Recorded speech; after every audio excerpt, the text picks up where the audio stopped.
ശബരിമല സംരക്ഷണ സംഗമത്തിൽ തമിഴ്നാട് ബി.ജെ.പി. മുൻ അധ്യക്ഷൻ കെ അണ്ണാമലൈ പങ്കെടുക്കും. 22-ന് നടക്കുന്ന ഭക്തജന സംഗമത്തിലാണ് അദ്ദേഹം എത്തുക. പന്തളം സ്വാമി അയ്യപ്പൻ നഗറിൽ അന്നേ ദിവസം വൈകിട്ട് 3 മണിക്കാണ് സംഗമം.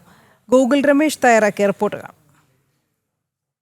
ശബരിമല സംരക്ഷണ സംഗമത്തിന്റെ പ്രാധാന്യമേറുകയാണ്. പരിപാടിയിലേക്ക് മുഖ്യ അതിഥിയായിട്ട് തമിഴ്നാട് മുൻ ബി.ജെ.പി. സംസ്ഥാന അധ്യക്ഷൻ കെ അണ്ണാമല കൂടി എത്തിച്ചേരുകയാണ്. അണ്ണാമലയെ കൂടാതെ നിരവധിയായിട്ടുള്ള ഹൈന്ദവ ആചാര്യന്മാരും ഹൈന്ദവ സംഘടനാ നേതൃത്വവും ഒക്കെ തന്നെ പരിപാടിയുടെ ഭാഗമാകുന്നുണ്ട്. ഒപ്പം ശബരിമലയുമായി ബന്ധപ്പെട്ടിട്ടുള്ള ചടങ്ങുകളുടെയും ആചാരങ്ങളും ഒക്കെ തന്നെ പരമ്പരാഗതമായി നടത്തിവരുന്ന സംഘങ്ങളുണ്ട്. അവരുടെയൊക്കെ പ്രതിനിധികൾ ഈ സംഗമത്തിലേക്ക് എത്തിച്ചേരും. ഒപ്പം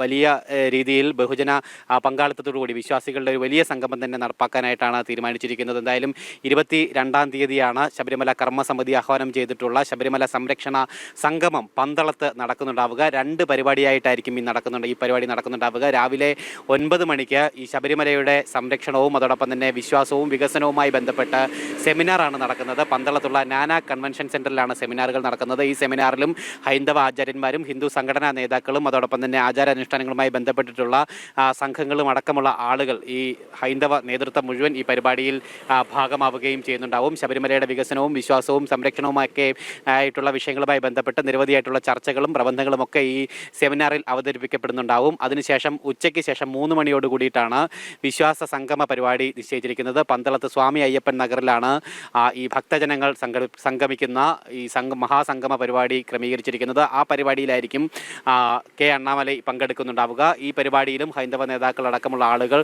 ഈ പരിപാടിക്ക് നേതൃത്വം നൽകുകയും ചെയ്യും. എന്തായാലും ശബരിമലയ്ക്ക് വേണ്ടിയിട്ട് ഒരു വലിയ ഭക്തജന പങ്കാളിത്തത്തോട് കൂടിയിട്ടുള്ള വലിയ മഹാസംഗമ പരിപാടി തന്നെയാണ് ശബരിമല കർമ്മസമിതിയുടെ നേതൃത്വത്തിൽ നടത്താനായിട്ട് ഒരുങ്ങുന്നത്. എന്തായാലും ശബരിമല സംരക്ഷണ സമിതിയുടെ പ്രാധാന്യം ഇത്തരത്തിൽ കൂടുന്ന സാഹചര്യത്തിൽ സർക്കാർ നിശ്ചയിച്ചിട്ടുള്ള ആഗോള അയ്യപ്പ സംഗമത്തിൻ്റെ പ്രാധാന്യം കുറഞ്ഞു വരുന്നു എന്നുള്ള കാര്യം വസ്തുതയാണ്. പ്രധാനമായിട്ടും ഹൈക്കോടതിയിലടക്കം സുപ്രീം കോടതിയിലടക്കം ഇതുമായി ബന്ധപ്പെട്ട കേസുകളും ഹർജികളും ഒക്കെ നിലനിൽക്കുന്ന സാഹചര്യത്തിൽ കൂടിയിട്ട് ആഗോള അയ്യപ്പ സംഗമത്തിൻ്റെ ആ ഒരു ആദ്യഘട്ടത്തിൽ സർക്കാർ നൽകിയിരുന്ന ഒരു പ്രാധാന്യം ഈ ഘട്ടത്തിലേക്ക് വരുമ്പോൾ ഇല്ല എന്നുള്ളതാണ്. മാത്രമല്ല ഭക്തജനങ്ങളെ കൃത്യമായിട്ട് ചൂഷണം ചെയ്തുകൊണ്ട് ശബരിമലയിലേക്ക് എത്തുന്ന സാധാരണ തീർത്ഥാടകരെ ബുദ്ധിമുട്ടിച്ചുകൊണ്ട് തന്നെയാണ് ഈ പമ്പയിൽ നടക്കുന്ന ആഗോള സംഗമം നടക്കുന്നത് എന്നുള്ള കാര്യം നേരത്തെ തന്നെ വ്യക്തമായിരുന്നതാണ്. പ്രത്യേകിച്ച് 19-20 ദിവസങ്ങളിൽ ശബരിമലയിൽ ദർശനത്തിന് എത്താൻ സാധിക്കുന്ന തീർത്ഥാടകരുടെ എണ്ണത്തിൽ വെട്ടിച്ചുരുക്കലുകളടക്കം വരുത്തിക്കൊണ്ടാണ് ഈ ആഗോള സംഗമത്തിന് വേണ്ടി അല്ലെങ്കിൽ സമ്പന്നരായിട്ടുള്ള ധനികരായിട്ടുള്ള ആളുകൾ മാത്രം പങ്കെടുക്കുന്ന സംഗമത്തിന് വേണ്ടിയിട്ട് ഈ ശബരിമലയുടെ ബാക്കി സൗകര്യങ്ങൾ സാധാരണ ജനങ്ങളെ ബുദ്ധിമുട്ടിച്ചുകൊണ്ടുള്ള സൗകര്യങ്ങളാണ് ഇവർ ഒരുക്കിയിരിക്കുന്നത് എന്നുള്ള കാര്യം വ്യക്തമാണ്. ഒപ്പം സാധാരണക്കാരായിട്ടുള്ള ഭക്തർ യഥാർത്ഥ വിശ്വാസികളായിട്ടുള്ള ഭക്തരെ സംഘടിപ്പിച്ചുകൊണ്ട് പന്തളത്ത് ഈ ശബരിമല സംരക്ഷണ സംഗമം നടപ്പാക്കുന്നത് എന്തായാലും ശബരിമലയെ സംബന്ധിച്ചിടത്തോളം അല്ലെങ്കിൽ ഹൈന്ദവ സമൂഹത്തെ സംബന്ധിച്ചിടത്തോളം കൂടുതൽ ഊർജ്ജം നൽകുന്ന ഒരു കാര്യക്രമമായിട്ട് അത് മാറുമെന്നുള്ള കാര്യത്തിലും യാതൊരു സംശയമില്ല. എന്തായാലും കെ അണ്ണാമലയെ പോലുള്ള ആളുകൾ ഇതിൻ്റെ നേതൃസ്ഥാനത്തേക്ക് വരുമ്പോൾ ഈ പരിപാടിയുടെ മുഖ്യാതിഥിയായി എത്തുമ്പോൾ ആ പരിപാടിക്ക് കൂടുതൽ ശോഭ വർദ്ധിപ്പിക്കും, കൂടുതൽ ജനപങ്കാളിത്തം ഉറപ്പാക്കുമെന്നുള്ള കാര്യത്തിലും യാതൊരു സംശയവുമില്ല.